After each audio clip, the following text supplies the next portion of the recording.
When Sammy got sick, it was like stepping into a dark mirror world. We'd been economically well off with our two full-time jobs and child-free lifestyle.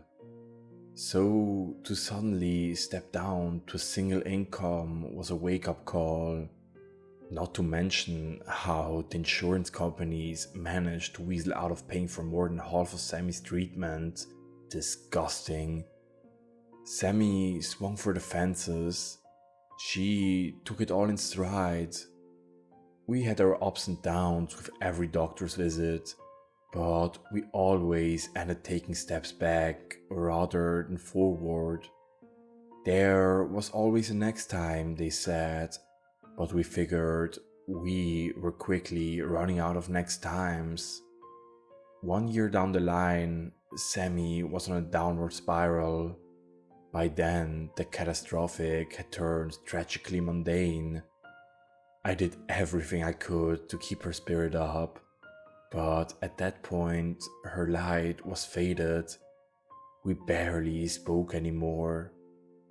A work friend of mine, Barry, was having a bachelor party. He was pulling out all the stops. I was never planning on going, but Sammy insisted I should.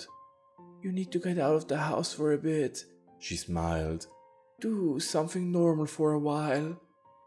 I protested, but seeing her light up for the first time in weeks was enough to break my guard. She was so happy to see I still had friends out there. So how could I say no? I agreed to be the designated driver. I wouldn't be gone for more than a day, and I'd just been on a phone call anyway. Sammy didn't seem to need that kind of reassurance, so it was mostly for me. This was in November. Barry was having a December wedding and wanted all his pals to come along for one big night. Sure, I was just a work friend, but when you are in your mid-30s, you gotta take what you can get friends-wise. And Barry certainly took what he could, inviting no less than 25 people. So in mid-November, I packed my bags and stepped on board a party bus heading for Annapolis. There were drinks and dinner at the hotel. Then a few hours of losing money on the craps table. I gambled away about $200 at the roulette table, but magically won about $600 playing blackjack. After months of losing battle after battle, it felt good to finally win. I gotta admit, I was getting into it. Not as much as Barry's best man, Jake, the guy wearing goggles who spelled out boobs. But hey, that's hard on top. What a legend. Once it became apparent that there would be no need for a designated driver, I just went along with it. 5 shots of mint schnapps later, and I started feeling a bit guilty. I called Sammy, but she laughed it off. "It's good to hear a slur," she said. "You're a fun drunk." Most of the night went in a blur. More drinks, some dancing, lots of cheering for our main man Barry, flashing lights, people pulling us back and forth between the dance floors, bars, and wandering the streets looking for a taco truck.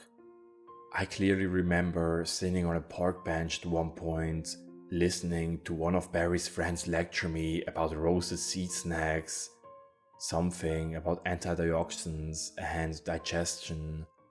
I only remember the noise of it. I ended back up at the hotel. Jake had rented Barry this huge room, and 12 of us had made it all the way there. The after party, and the night was far from over. Because, of course, there had to be exotic dancers. I crossed the line by getting completely bass awkward drunk, but that's about as far as I was willing to go. I gently but firmly declined to partake in any dancing. Instead, I retreated to the back of the room and enjoyed a cigar. Not a habit I'm very proud of, but it's one of those things my old man taught me to appreciate. A good cigar, a whiskey on the rocks. Hell, a man might forget his troubles for a while. Sometime after them replaying Pour Some Sugar on Me for the sixth time, the party was dying down. Some people were heading back to their rooms, some did so with the company of a dancer. It was a wild night, but like most parties, the music always dies. And at 3 in the morning, I was ready to let it. There were only 4 of us left by then: Barry, Jake, some guy named Ramsey, and I. We'd all crashed on a couch, telling stories about our wives, or in Barry's case, his wife-to-be. It was a wild party, but it was clear the guy was in love. Gotta respect that. Then a stranger walked in, at least 6'7", body like a scarecrow, wore all black except for a white shirt, white hair slicked back and combed. He had the most intense blue eyes I'd ever seen, like he could look straight through me if he wanted. "I see you gentlemen are enjoying yourselves," He smiled. "I'm guessing the girls didn't disappoint." They mostly assuredly did not, hiccuped Jake. But we're married men here. "Oh, I can tell. If it wasn't for the cigars, all I'd smell in here is virtue." That got a chuckle out of us. Jake introduced him as Tom, or Stranger Tom. Apparently, he was the kind of guy you talk to if you wanted to have a good time anywhere from Pasadena to Kent Island. He co-ran several clubs, and he was an enthusiastic movie entrepreneur. I only had to see the color of his business cards to know exactly what kind of movies he made. Classy stuff. As we started winding down, our discussions drifted into a more philosophical nature. Barry kept saying how much he hoped this marriage would be the one. Jake was worrying about his youngest kid not making it through college. Ramsey was on the verge of crying, talking about a sick dog. And me? Well, I didn't want to say anything. I didn't want to think about real life for a while. Stranger Tom took his feet off the coffee table, spilling an ashtray on the floor. He brought out his intricate silver lighter, engraved with a crow and a pair of sunflowers. "Let's imagine, if you would, that you could get all the answers to those questions," he said. "If you could know what things would look like with your wife in 20 years down the line. If you could get a hint how to push your boy to the finish line. Or how you could just find the right person to help your dying pooch just make it a little longer." Yeah? Grinned Barry, finishing the last drops of his drink. "That'd be worth something, wouldn't it?" Sure would, nodded Jake. "Well, how about it then?" Tom flicked open his lighter and the steady blue flame shot out. Small but bright as hell, it didn't flicker. "It will cost you, but you'll get what you want. Price varies on the scope of the question." Is this like a party trick? Like a Luigi board? Chuckled Jake. The guys laughed. I couldn't hold back a snore myself. Ouija board, Ramsey corrected. Luigi is the Mario guy. Whatever, Tom, is it like that? "Nah, Stranger Tom smiled. I assure you, it ain't nothing like that." He turned his attention to me, eyeing me up and down. There was this strange smile on his face, and the man never seemed to blink. Even then, as drunk as I was, I could tell he was creepy as shit. I'm good, I smiled. You guys go ahead. Surely you want to know something. Something good. I looked down at my empty glass. Tom was getting on my nerves. Playing on the worries of drunk people is one of the lowest ways to trick someone out of a cheap luck. Reminded me of a televangelist, but without the promise of paradise. Sure, I nodded. I'm calling you out, Tom. I want you to tell me the color of my lucky boxers, the ones I wore at my wedding. That's it? That's it, Fair enough. said Tom. Now take a good hard look and just tell me one thing. We all focused on the silver lighter with the little blue flame, unflickering, steady like an oil picture. Do you submit? He asked.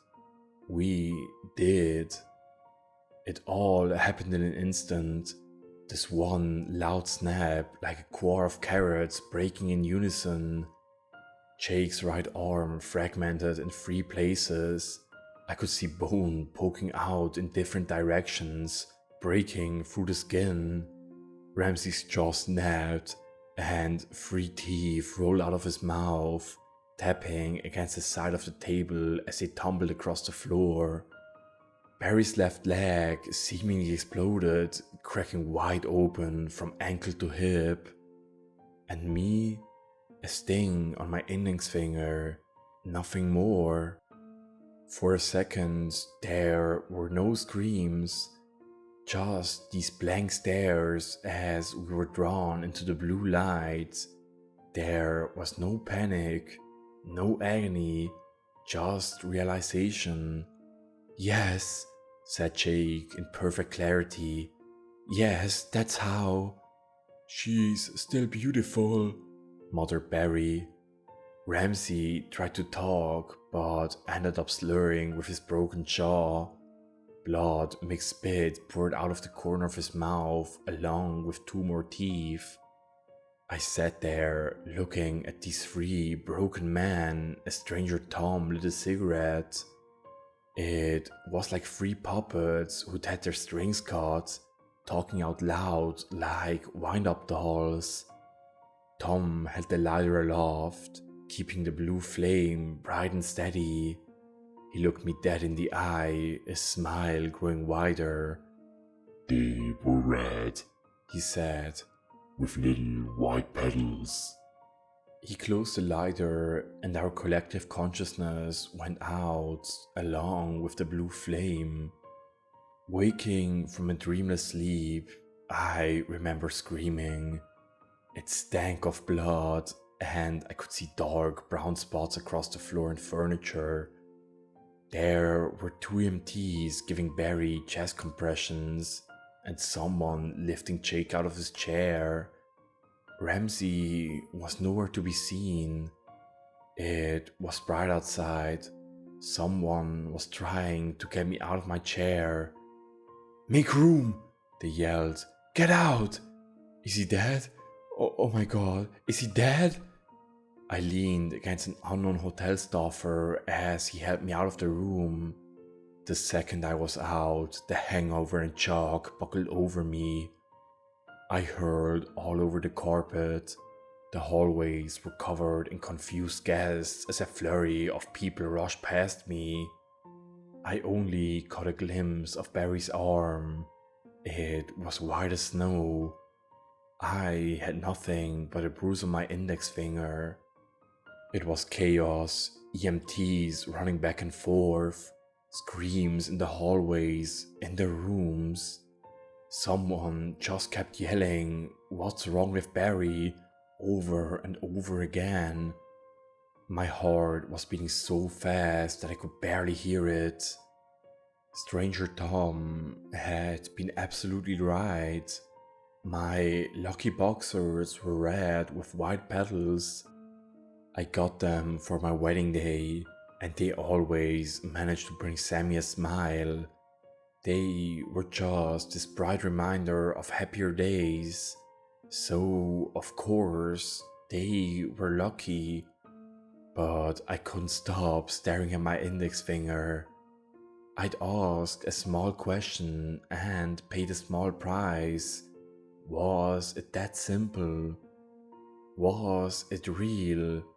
Really real? Barry's fiance promised to inform us as soon as she heard something about his condition. One of the other guests offered me a ride home. One by one, we left the town in silence. All the while, I couldn't stop thinking about that tall man with the silver lighter. By the time I got home, Sammy had already heard the news. She hobbled all the way to the front door, almost dropping her cane as she flung herself at me. I wrapped my arms around her, feeling a tinge of age in my finger. "Thank God you're okay," she sobbed. "They said it was an accident." I didn't want to worry her. She had so much on her mind as it was. "I don't know, honey," I lied, kissing her head. "I was out cold." The next few weeks I got a lot of updates. Barry had started to recover. Jake was so messed up they had to amputate parts of his lower arm along with 2 fingers. Ramsey had to drink his dinner for the foreseeable future, but he was doing better. I tried to put it all out of my head. I had more immediate things to deal with, even if that blue flame haunted my nightmares. I sometimes imagined Stranger Tom sitting at the edge of my bed, asking me if there was anything I'd like to know. And of course there was, but this was madness. There's no such thing as wandering prophets and soothsayers. But when I saw an Instagram post of Ramsey hugging his dog, something ached in my heart. Maybe it was all real. Maybe I missed a real, actual opportunity. In early December, Sammy took a turn for the worse. Her parents were over every day to help out while I was at work, trying their best to get her to various appointments. The doctors had all but given up, but we were determined to finish the treatment nonetheless. Then came that one day. I'd forgotten about doing laundry and only had a single pair of underwear left. My lucky boxers, red with white petals. Putting them on, even then, brought a smile to Sammy's face. I decided that I wouldn't let the mundane win. I wouldn't wait for the worst to happen. I took the time off work and went to see Jake. Jake was still on sick leave for his broken arm. I met him at a cafe downtown and we got ourselves a couple of beer claws. Without the boobs glasses, he almost looked like a person. We small talked about Barry and Ramsey and how they were doing better. Jake talked about his arm and how the 2 of us lived through the wildest nights of our life. Then he took a long look at me. "You really do have the red boxers with white petals, don't you?" he asked. "I got a pair, yeah." He nodded, taking another sip of his steaming hot coffee. He looked out the window with a sigh. "My boy is doing better," he said.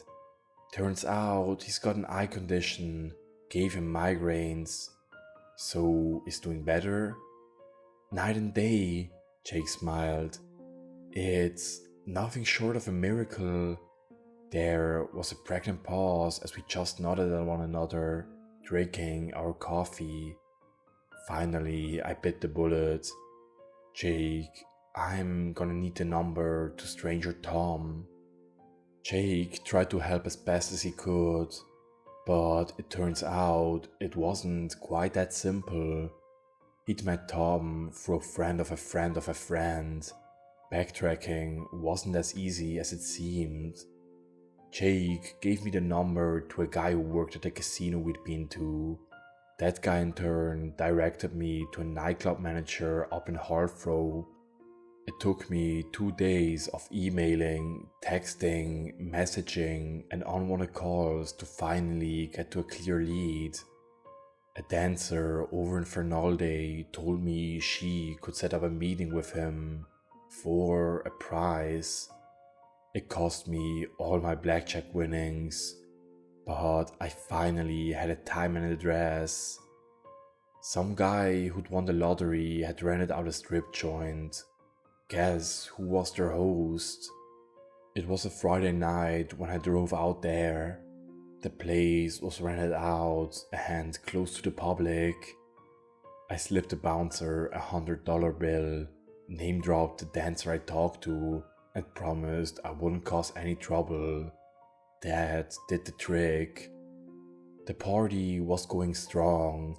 Explosive music, dim red lights, smoke, champagne, and sweat.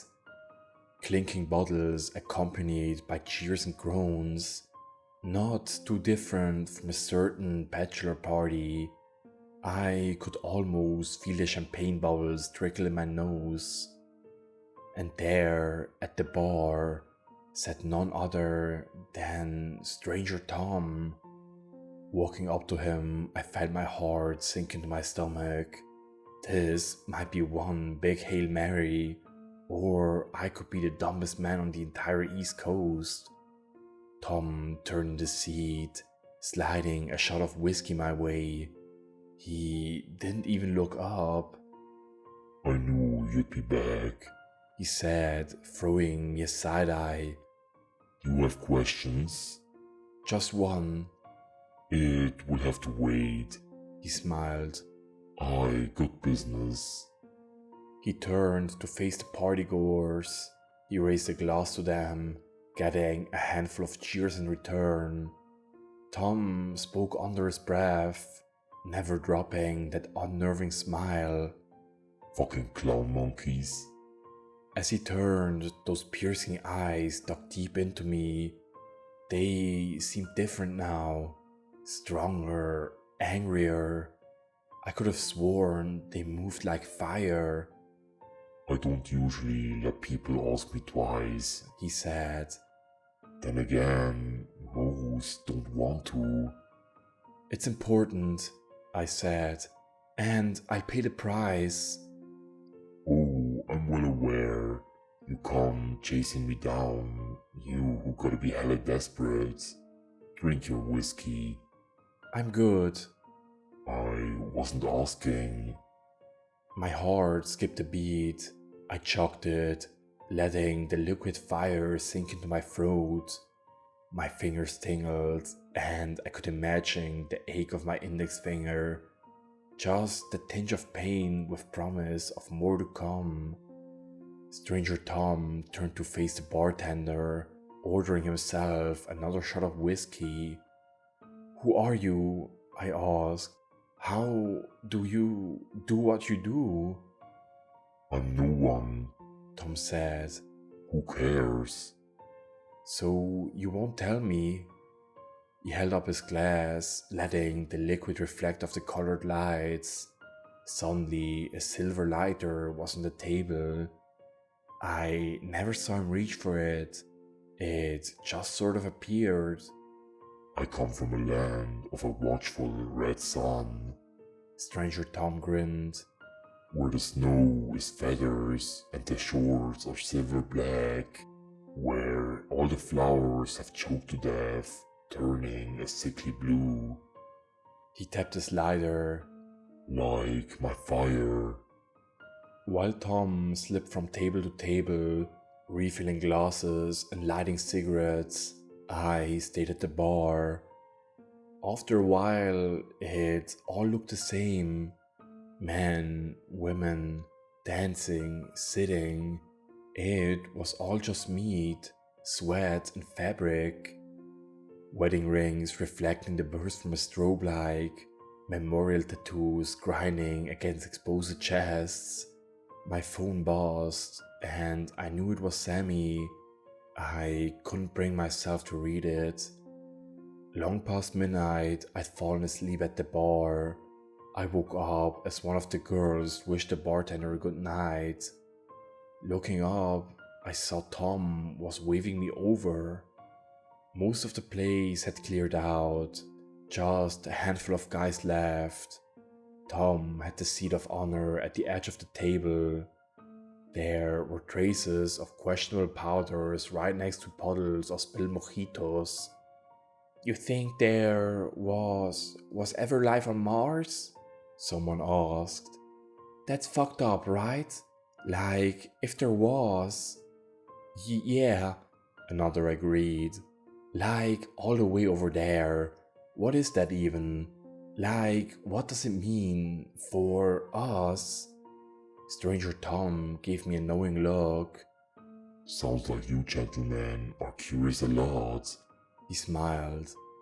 Now, let me present a hypothetical. He gave the same speech as we'd gotten. Made it sound like fun, kind of like a drinking game. Our biggest, deepest questions, all for a spooky little prize, a deal with the strip club devil. One guy just asked for the name whoever stole his pickup. Another tried to be a smartass, asking for the article number of a replacement drip pan of his fridge. They took turns asking these insane, childish, nonsense questions, and I just sat there, sweating. Then there's this one guy, this one drunk asshole that chimes in. "I wanna know what God looks like," he grins. "Wouldn't you guys like to know?" That's a big question. Nodded Stranger Tom. One of the biggest. "Yeah, well, I wanna know," the guy repeated. "Don't you guys wanna know?" They did. They all did. I tried to chime in, a word here and there, asking them to reconsider or go back to their earlier questions. Hell, I even tried to suggest calling it a night, but it was too late and Tom had already brought out his lighter. His eyes were brighter now, hungrier. He was thriving. I wanted to do something more, something drastic. If asking what a marriage looks like 20 years into the future rips your entire leg open, what does asking for the face of God cost? I made a plan in my head. I was gonna head for the bathroom, maybe pull the fire alarm, or maybe get everyone a round of drinks, stalling for time. But when I saw Stranger Tom's grinning face looking down on me, I knew it was too late. Don't you want to ask a question too? He asked. I swallowed my pride, feeling the salt stick to the side of my throat. It burned worse than the whiskey. I nodded. "I want to know how to save my wife." I got a few strange looks from around the table, but Tom just smiled. That's a big ask. He grinned. A real big ask. "Can you help?" Oh, I can. He nodded. And I'm sure Sammy will be just fine. Looking back at it, I was just too nervous to notice, but I never told him her name. He flicked open his lighter and lit the blue flame. It felt like the bulbs in the room were starting to dim, like the music faded away. Static buzzing in the overhead speakers grew louder. Then look deep into the flame, gentlemen. Look deep and answer me this. His eyes flickered. The flame didn't. Do you submit? And they did. I closed my eyes and held my breath, waiting for the pain to come. Seconds passed, then a whisper. I love this part. The man across from me unfurled. That's the best word for it. Unfurled. From his fingertips and up, the very bones of his body started to come undone, like they were escaping his flesh, turning themselves into needles, puncturing him from the inside out. As his skull fractured, twisting his musculate body into a parody of a human smile, he started barking nonsensical words. Something from a dead language, long since unheard, all with perfect clarity and pronunciation. As his bones broke apart, smattering like a box of firecrackers, whatever he saw was enough to drive him to an eldritch madness in the last moment. To view the face of a god. Ew, he smiled. Ew, ew, ew. Blood and tears streamed down his face, his neck broke in a snap, along with his spine and hip, twisting his body into an impossible shape. The others panicked. One guy fell backwards out of his chair and his body split open on the floor. Another headed for the emergency exit, but didn't even get halfway before his legs burst like popcorn. Ew, ew, ew, they screamed with the last of their wits. One of them crinkled in on himself, like crushing a sheet of paper. One had his ribcage split open, folding him inside out like an empty pocket. Ew, ew, ew. It wasn't a yelp of pain. It was ecstasy. Stranger Tom stood up, soaking it all in. Without turning his eyes from the chanting mouths of broken men, he spoke out loud. Yours will be worse, he said. They wanted to see something. You want to save a human life. You know what's that worth?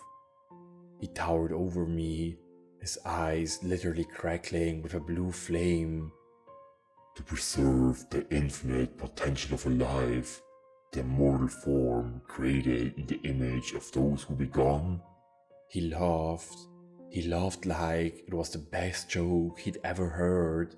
He laughed until there were tears streaming down his cheeks. You're going to suffer so many times over and over.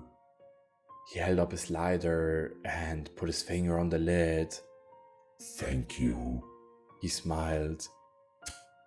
Images rushed past me, a beach of silvery black, white feathers falling from a clear sky, an endless, waveless ocean, and above, a bloodful, lidless eye, ever peering into the cracks of our being, bending the world, growing larger in mind, sucking me into a thoughtless everything.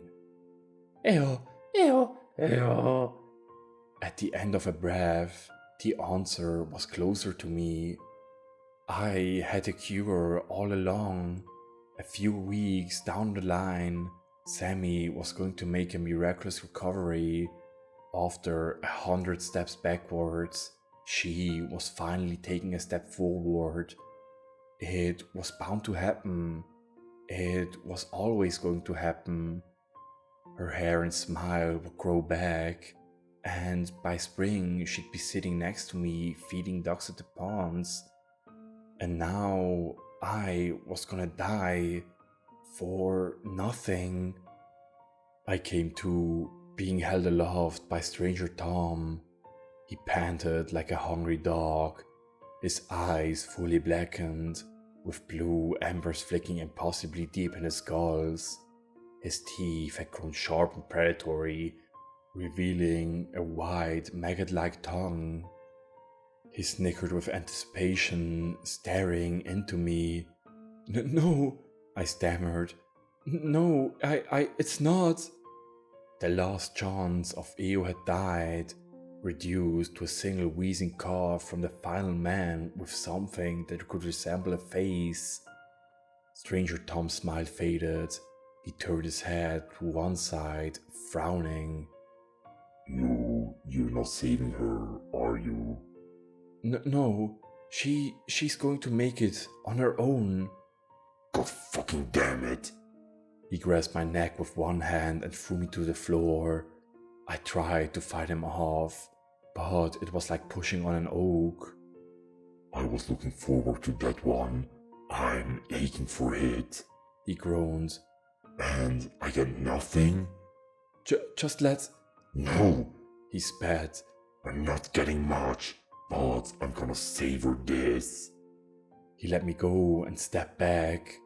100 thoughts rushed through my head, pleading, cursing, crying, screaming. It all just turned into this whining noise, meaning nothing and everything at once. Tom bore down on me furious. Give me what you fucking owe. Then a crack and darkness. People tell me the place went up in flames. I think he set the fire, possibly to cover the tracks. It was easy enough to blame the partygoers. They didn't particularly care for fire safety. I remember swirling smoke moving overhead as someone dragged me by the legs. And in that moment, that infinite second between life and death, I could see it. That big red eye in the sky peering down at us, infinitely far away and enveloping us at the same time. For those who ask, I was just going to a party I'd been invited to. That's the official story. There was a fire and a beam fell, gave me a minor spinal fracture and knocked me out cold. Few know that the fracture came along before the fire. The most magical irony of this whole story was, just a few months ago, I was in bed waiting for the pain meds to kick in, and Sammy was waiting for me by the door. "Can't sleep all day," she smiled. "We got dogs to feed." I wanted to share this in the faint hope that it prevents a tragedy to someone, somewhere. He is still out there, lurking at the edge of parties, listening in on our drunken songs, waiting for his time to strike. When that lapse of judgment is just right, it really makes sense for the most basic advice to help us, even now, to never ever talk to strangers.